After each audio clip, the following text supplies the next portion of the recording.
Hello guys, welcome to अध्ययन अड्डा YouTube channel. चलिए आज का सेशन स्टार्ट करते हैं।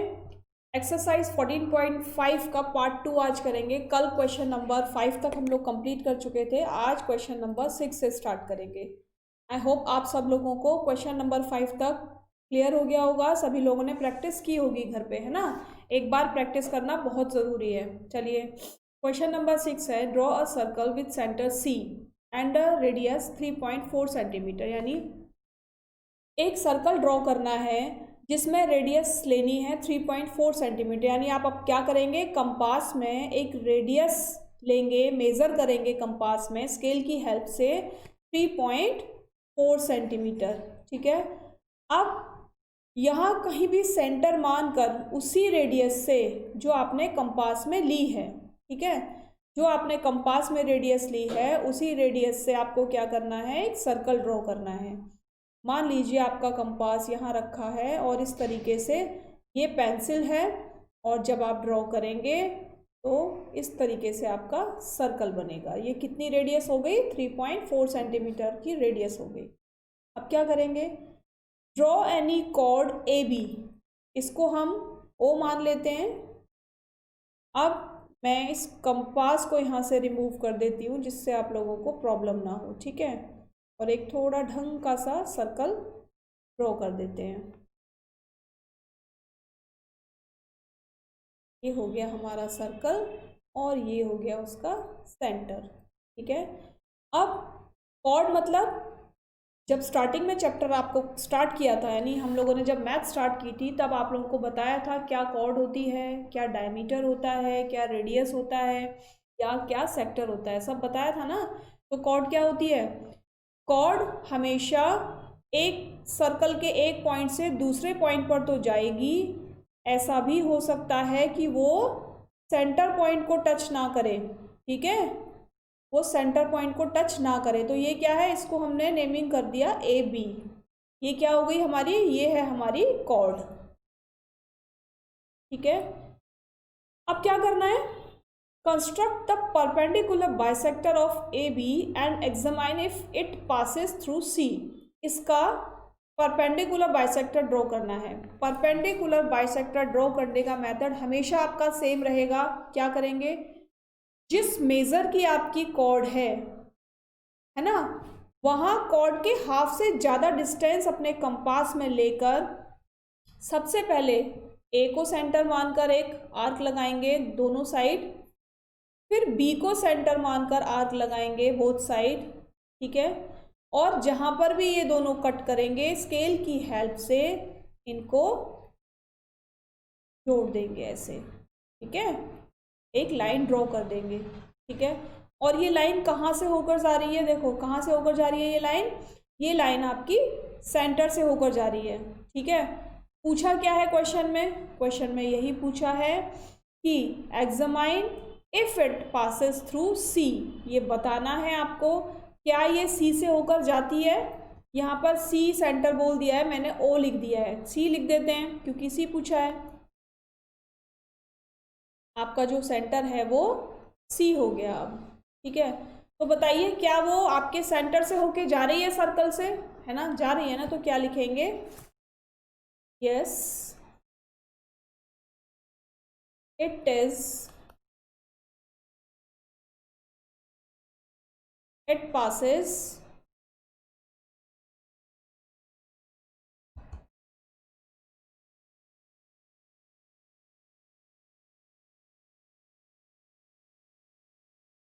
थ्रू सेंटर, है ना, सेंटर से होके जा रही है।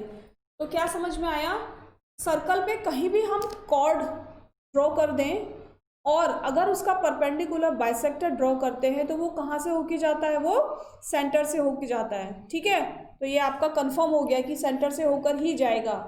कभी कभी फिलअप में ये पूछ लिया जाता है कि if you draw a cord in a circle, तो क्या बताना है, we draw a perpendicular on the chord if it is passes through center or not, तो आपको क्या क्या क्या बताओगे आप? Yes, it passes through centre. ठीक है, चलिए नेक्स्ट क्वेश्चन। नेक्स्ट क्वेश्चन है रिपीट क्वेश्चन 6, यानी क्वेश्चन 6 को अगेन रिपीट करना है। अब क्या दिया है उसमें, थोड़ा सा चेंज करना है, बस क्या करना है, if A B happens to be a diameter, यानी ए बी अभी हम लोगों ने कॉर्ड बनाई थी है, यहाँ जो सर्कल था यहाँ पर ए बी क्या था, यहाँ पर ए बी कॉर्ड थी, यानी जो सेंटर से होकर नहीं जा रही थी। ठीक है, लेकिन अब क्या करना है, अब उस ए बी को हमें सेंटर से ही लेकर जाना है, यानी वो डायमीटर बन जाएगी। ठीक है, वो डायमीटर बन जाएगी जब वो सेंटर से होकर जाएगी। कॉर्ड ये भी है और कॉर्ड ये भी है। आप ये नहीं कह सकते कि ये केवल डायमीटर है। डायमीटर, फर्क कितना है डायमीटर और कॉर्ड में? डायमीटर केवल उसको बोलेंगे जो सर्कल के सेंटर से होके जाता है ना, तो बोलते हैं the diameter passes through the centre of the circle, है ना। लेकिन कॉर्ड क्या होती है, कॉर्ड किसी भी कॉर्नर से किसी भी कॉर्नर को मिला दो, ये जरूरी नहीं है कि वो सेंटर से होके ही जाए, और अगर सेंटर से होके भी जा रही है तो उसको कॉर्ड भी बोलेंगे और डायमीटर भी बोलेंगे। ठीक है, अब देखिए क्या करना है, अब इसका परपेंडिकुलर बाइसेक्टर ड्रॉ करना है फिर से। तो चलिए फिर से कर लेते हैं, सेम मेथड यहाँ पर भी यूज़ करेंगे। क्या मेथड यूज़ होगा, अपने स्केल में ए बी के हाफ से ज़्यादा मेज़र लेकर यहाँ पर एक आर्क लगाएंगे, यहाँ पर भी आर्क लगाएंगे, फिर बी को सर्कल मानकर यहाँ आर्क लगाएंगे और यहाँ पर आर्क लगाएंगे। ठीक है, अब इन आर्क को ज्वाइन कर देंगे। ठीक है, अब बताइए कहाँ से होकर जा रही है हमारी जो परपेंडिकुलर बाइसेक्टर है ए बी का? अभी भी सेम है, क्योंकि मैंने अभी आपको बताया था सेंटर में आप किसी भी कॉर्ड का परपेंडिकुलर बाइसेक्टर करेंगे तो वो कहाँ से होके निकलेगा, वो सेंटर से होकर ही जाएगा, यानी सेंटर को टच करके निकलेगा। ठीक है, तो यहाँ पर भी सेम है, the perpendicular of A B is passes through the center of the circle। ठीक है, तो कहाँ से होके निकला, कहाँ से होके पास होगा परपेंडिकुलर बाइसेक्टर ए बी का? सेंटर से। तो समझ में आया कि कॉर्ड कहीं भी ड्रॉ करेंगे हम सेंटर के सर्कल के अंदर, जो उसका परपेंडिकुलर बाइसेक्टर होगा वो हमेशा सेंटर से होके ही निकलेगा। ठीक है, चलिए question number 8, draw a circle of radius 4 centimetre. चलिए ड्रॉ कर लेते हैं, एक सर्कल ड्रॉ कर लिया जिसका रेडियस 4 सेंटीमीटर है, ये रेडियस है। ठीक है, draw any two of its chord भी ड्रॉ कर लेते हैं, एक कॉर्ड हो गई और एक कॉर्ड ये हो गई, इसको हम यहाँ से हटा देते हैं। ये तो केवल इसलिए था कि आप लोगों को पता चले कि हम लोगों ने जो सर्कल ड्रॉ किया है वो किस रेडियस से किया है। ठीक है, अब इसको यहाँ से हटा देते हैं। तो ये हमारी हो गई दोनों कॉर्ड। अब क्या करना है, अब इनके भी परपेंडिकुलर बाइसेक्टर करने हैं। इसको ए बी मान लेते हैं, इसको सी डी मान लेते हैं। ठीक है, एक कॉर्ड हो गई हमारी ए बी और दूसरी कॉर्ड हो गई हमारी सी डी। कीजिए इनके भी परपेंडिकुलर बाइसेक्टर, फटाफट कीजिए। कंपास में ए बी के हाफ से ज़्यादा मेज़र लेकर आर्क लगाएंगे। ठीक है, और फिर बी को सेंटर मानकर लगाएंगे, ड्रॉ कर देंगे। ठीक है, अब क्या करना है, इसी तरीके से हमें सी के साथ भी करना है। क्या करना है हमको, इसी तरीके से हमें सी के साथ भी करना है। कीजिए, सी को सेंटर माना, आर्क लगाया, डी को सेंटर माना, फिर से आर्क लगाया और ज्वाइन कर दिया। ठीक है, अब क्या पूछा है, draw any two of chords, construct the perpendicular bisector of these chords, where do they meet. कहाँ मिलती हैं वो, बताइए कहाँ मिल रही हैं,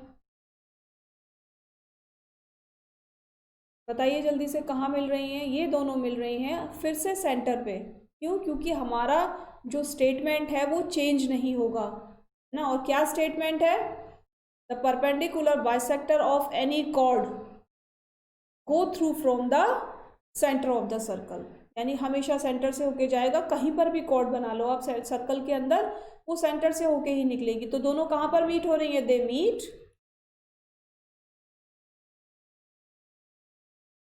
eight centre O of the circle. ठीक है, तो कहाँ मिल रही है? दोनों सेंटर पे मिल रही है अगेन। चलिए next question, draw any angle with vertex O. एक एंगल ड्रॉ करना है, यानी एक एंगल कैसा भी ड्रॉ कर सकते हो, even it is smaller than 90 degree और बिगर देन 90 डिग्री। छोटा भी हो सकता है 90 डिग्री से और बड़ा भी हो सकता है। ठीक है, एक्यूट भी हो सकता है और ऑब्ट्यूस भी हो सकता है। ठीक है, हम यहाँ पर क्या बना लेते हैं? हम यहाँ पर इसको ऑब्ट्यूस बना के चलते हैं। बस क्या ध्यान रखना है? Draw any angle with vertex O. O vertex के साथ हमको एक एंगल बनाना है। बना लिया? चलिए आप लोग भी बनाइए फटाफट। ठीक है, अब क्या पूछा है? Take a point A on one of its arm and B on another, यानी एक पॉइंट ए पर लेना है, एक लाइन पर लेना है, और बी पॉइंट दूसरी लाइन पर लेना है। और ध्यान क्या रखना है? ध्यान क्या रखना है? O A is equal to O B. तो वो कैसे होगा? कैसे होगा वो? इसके लिए भी बहुत सिंपल मेथड है। वही कंपास यूज करेंगे। कंपास में कोई भी एक मेजर ले लेंगे, है ना। सेम मेजर से ओ को सेंटर मानकर यहाँ पर कट करेंगे और उसी मेजर से ओ को सेंटर मानकर बी यहाँ पर कट करेंगे। तो यहाँ हमने क्या लिख दिया? बी ए, और यहाँ पर लिख दिया बी। तो ये जो डिस्टेंस हो गया ये वाला इसके इक्वल्स टू हो गया। ठीक है, अब इनका परपेंडिकुलर बाइसेक्टर ड्रॉ करना है। तो परपेंडिकुलर बाइसेक्टर ड्रॉ करने का भी मेथड कभी चेंज नहीं होगा। ए ओ की हाफ से ज़्यादा मेजर लेकर क्या किया? लगा दिया। ठीक है, अब ओ को सेंटर मानकर यहाँ लगा दिया, दोनों को ज्वाइन कर दो। उसी तरीके से ओ को सेंटर माना और उसके बाद बी को सेंटर माना, ज्वाइन कर दिया। ठीक है, अब को मिला दो। भाई मेरा मेज़र तो इसलिए राइट नहीं आ सकता क्योंकि ना तो मैं कंपास यूज़ कर रही हूँ और ना मैं स्केल यूज़ कर रही हूँ। लेकिन जब आप कंपास और स्केल की हेल्प से इनको बनाओगे तो ये बहुत सुंदर सा डायग्राम बनेगा। ठीक है, चलिए अब क्या करना है देख लेते हैं। Let them meet at P. अगर ये पी पर मिलते हैं, यानी यहाँ पर जो एंगल है, मतलब यहाँ जहाँ पर भी इन्होंने एक दूसरे को कट किया है उस पॉइंट को हमने क्या मान लिया? पी मान लिया। इस P A is equal to P B. अब पूछा है क्या पी ए, इसको हम डैश डैश बना देते हैं जो हमसे पूछा है। ठीक है, पूछा है हमसे क्या P A is equal to P B है, तो क्या करेंगे? हम स्केल से मेजर करेंगे इसको, और अगर इक्वल्स टू है तो लिख देंगे yes P A is equal to P B. ठीक है, अगर नहीं है तो नहीं लिखेंगे, लेकिन जब भी हम मेजर करेंगे इसको स्केल से तो ये वाला जो डिस्टेंस है ये इसके इक्वल्स टू आएगा। क्यों आएगा? क्योंकि ए ओ बराबर ओ बी है और हमें ये दिया हुआ है ना, ये गिवन है ओ ए बराबर ओ बी। और जब सेम लाइन को परपेंडिकुलर ड्रॉ करते हैं किसी भी एंगल के बीच में, कोई भी एंगल लेकर, तो जो ज्वाइन करने वाला पॉइंट है, जब उसको एक पॉइंट को दूसरे पॉइंट से मिलाया जाता है तो लाइनें जो ड्रॉ होंगी वो इक्वल्स टू होंगी। ठीक है, तो क्या लिखेंगे हम? Yes P A is equal to P B या बी पी, कुछ भी लिख सकते हैं। ठीक है, तो ये हो गया हमारा क्वेश्चन नंबर 9 और आज की ये एक्सरसाइज आपकी कंप्लीट हो गई। ठीक है, अब आप लोग कमेंट सेक्शन में कमेंट करके बताएंगे कि सेशन कैसा लगा। अगर सेशन आपको पसंद आ रहे हैं तो आप लोग लाइक, सब्सक्राइब और शेयर करना बिल्कुल ना भूलें। और स्टार्टिंग से जो भी चैप्टर आपको देखना है वो प्लेलिस्ट में जाकर आप लोग देख सकते हो। चैप्टर वाइज फुल डिस्क्रिप्शन के साथ आपको सब कुछ मिलेगा। ठीक है, चलिए नेक्स्ट वीडियो में फिर मिलेंगे। तब तक के लिए thank you. Stay home, stay healthy, bye bye.